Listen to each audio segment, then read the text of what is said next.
This is a 2004 Nissan Xterra. It's my daughter's car.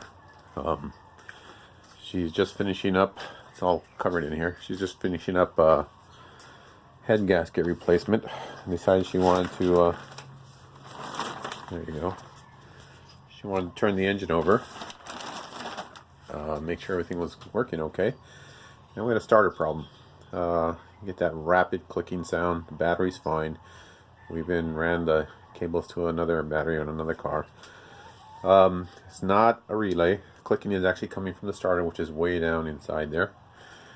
I'm suspecting the hold-in coil is bad, but hey, we'll pull the starter and find out. So you can actually change the starter with the car sitting on the ground. It's kind of difficult for me. I need a little bit more room than the average bear. So I'm going to jack it up and crawl underneath. As always, safety here. Put it on jack stands in the right place. Remove the battery connection, the negative connection there, so there's no chance whatsoever that this thing's starting up while you're under there. Block the tires, and then we'll be back. So here we are under the car, the passenger side.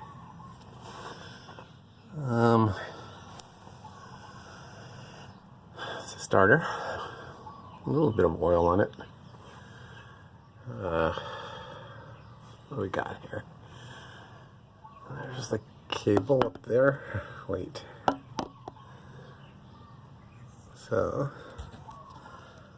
up there, that black cable right there, that's from the battery. That's the B connection.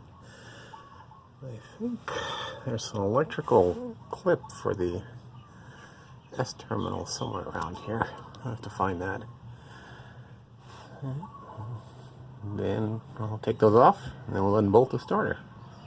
I use my hand to follow the wire from the S terminal around and yanked and pulled out where the electrical connector is. It's hidden pretty far up in there. So all I actually touched was that wire, and it's covered in oil. I think we may have found our problem here. So here's the electrical clip for the S terminal connection. I had to reach way back up inside here and pull on that cable to see the connection, and even then it barely came out clear here, so I could unclip it. So the other end is falling all the way back in there. It might be a little hard putting it back on. Here's okay, so that's the bracket for the B terminal. Took it off with a 13 millimeter. The nut came off 13 millimeter with a lock washer. You can see the terminal that came off right there, that copper reddish looking terminal. It wasn't all very tight. Hope that wasn't the problem. It was still snug, so you should have still drawn current and turned the motor. We'll find out. Time to take the bolts holding the starter in out and then pull on the starter.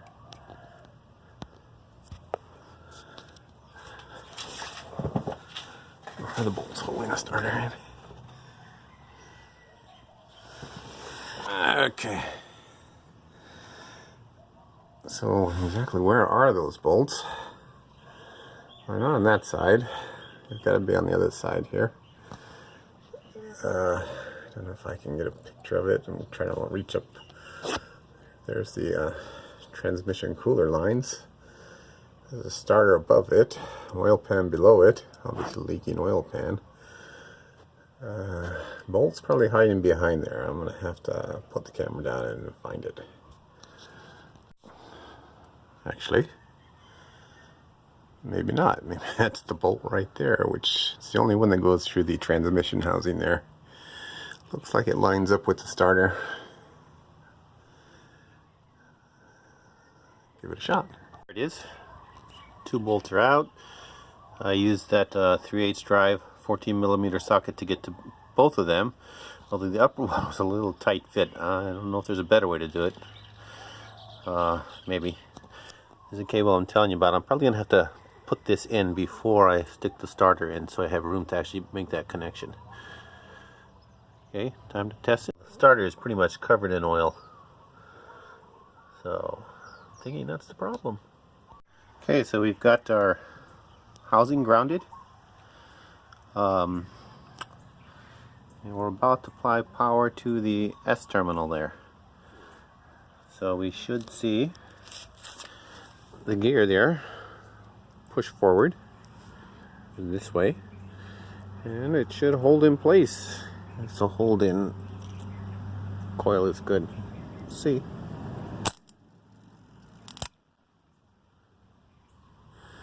We even got a little spin even though we don't have the B terminal there, because you will get some off of the pull-in coil. Try it again.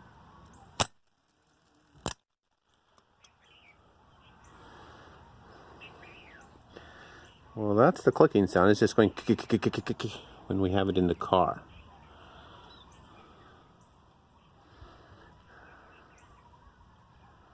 All right.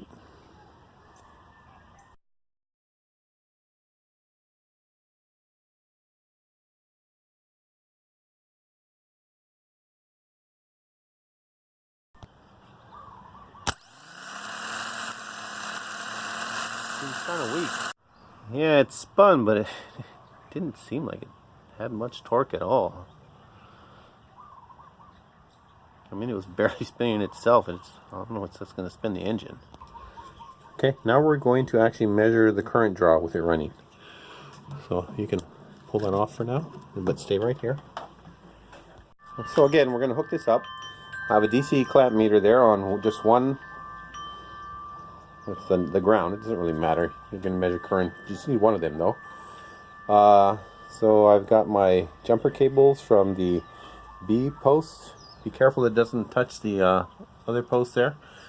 It'll just start right on you if you do that. And it goes to the positive of the battery, and the negative goes to the housing of the starter. So right there, this is the S terminal. We're going to connect this to the positive of the battery with a different jumper to start this and measure the current. So here it is. Right, I did. I have somebody else, my daughter, there. she's gonna start the starter. What I look like now. Okay. Look like... Trying to get this so you can see the motor run and the current reading. Okay. Go ahead when you're ready. Which side? Red? Red. Keep it going. Keep it going.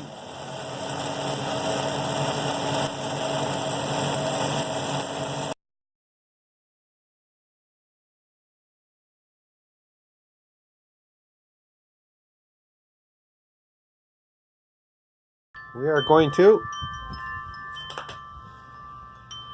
open it up, see if we can clean out the main windings, improve the resistance, and hopefully improve the current draw. Don't really know how to do this. I'm going to start with these two bolts on the end. You probably go all the way through the housing here, and all kinds of stuff probably flies off when you open it. Okay, before I do that even, here's how it looks on the end. Oh, the sun's over there. Hold on.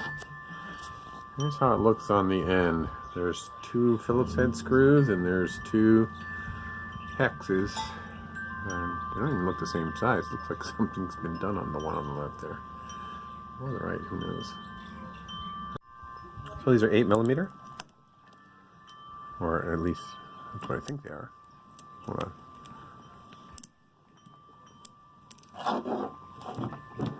I gotta put this down. Sorry. 8mm. We'll take them off. There's the one off the right side. Right there. A little concerned about what's going to fly out of here when I take this one off. But anyway, that's how long it is. Okay, so those two are out. And it appears that it's loose right here instead of the end cap, which is probably those screws. Oops, there it is. Looking inside, it looks like there's planetary gears in there. You probably can't see them yet. There they are.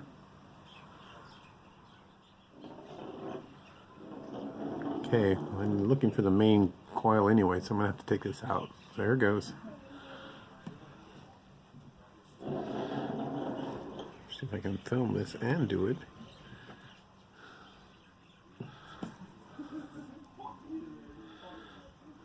There it is. Get a good view of this so I can put it back together right. There's 3 gears there. And I need to take this cable off, which powers the main motor once the plunger or whatever you call it gets locked in. Here's a sun gear right there. Fits into the middle of those planetary gears over there. With that plastic ring gear on the side. And around this, there's grease. I'm going to have to clean that off because I'm going to have to get inside here. Because that's obviously where the main motor coil is. Those Phillips pan head screws are loose. Take those off.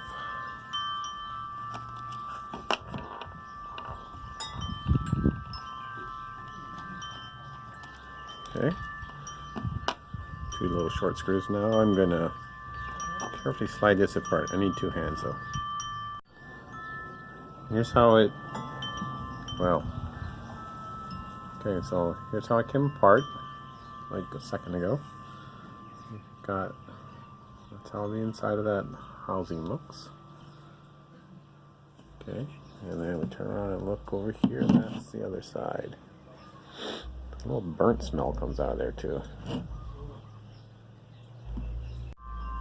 So this assembly with the brushes,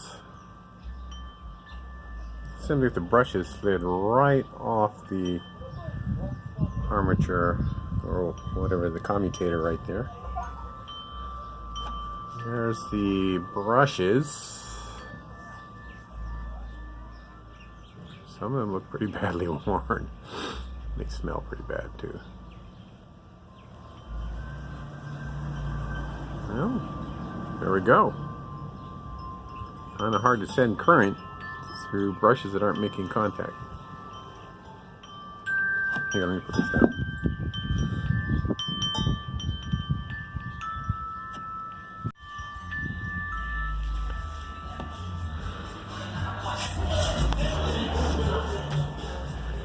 Okay, so I shot it with some electronic parts cleaner, and you can see the 4 brushes there. These are spring-loaded brushes. You can actually put your finger on there and push on them, and they go springing in and out. There's a spring back there, and they pop in and out. And 3 of them seem to do that fairly well. I've got a 4th here that is jammed, and there's corrosion all around it and crap, and it's stuck, and there ain't no springiness at all. Maybe work on that one some more. So we're back again. I took the electronic cleaner, the little red tube that comes with it, and shot it into each of the spring. I shot into each of the spring areas, and black stuff came firing out by the brushes. And kept doing that and working the brushes back and forth until every one of them now actually responds fairly well. A little more cleaning to do, but the stuck one is now actually right here, which is better than the one next to it. Just full of carbon and oil and crap stuff, excuse me. We'll go ahead and pull the main windings out here with the commutator attached and clean those off. Try to get somebody to videotape it while I'm bringing it out. Pulling this out. It's spring loaded, apparently. Don't know how. Oh, no, it was magnetic. Cool. I had to overcome the magnetism to pull it out. Okay, so there's the, this is the rotor. Here's the stator. The magnets are on the side. Oh, goes in pretty quick. Okay, I'm gonna clean this off. All kinds of carbon and junk buildup in here. and then we'll put it all back together. Stop. There's the rotor. I used electric cleaner, wire brush, and patience to clean out all the carbon buildup between the commutator segments. Did I get it all? Maybe not. I'll work some more on that. So there's the magnets, the housing for the rotor, the stator. All cleaned up. It was black when I got it. Time to reassemble. This guy goes in there. Let's see, it's hard with one hand, but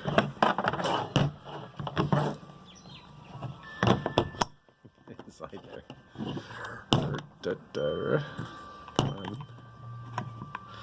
Hold on. I gotta use two hands because the magnets are pulling to the side.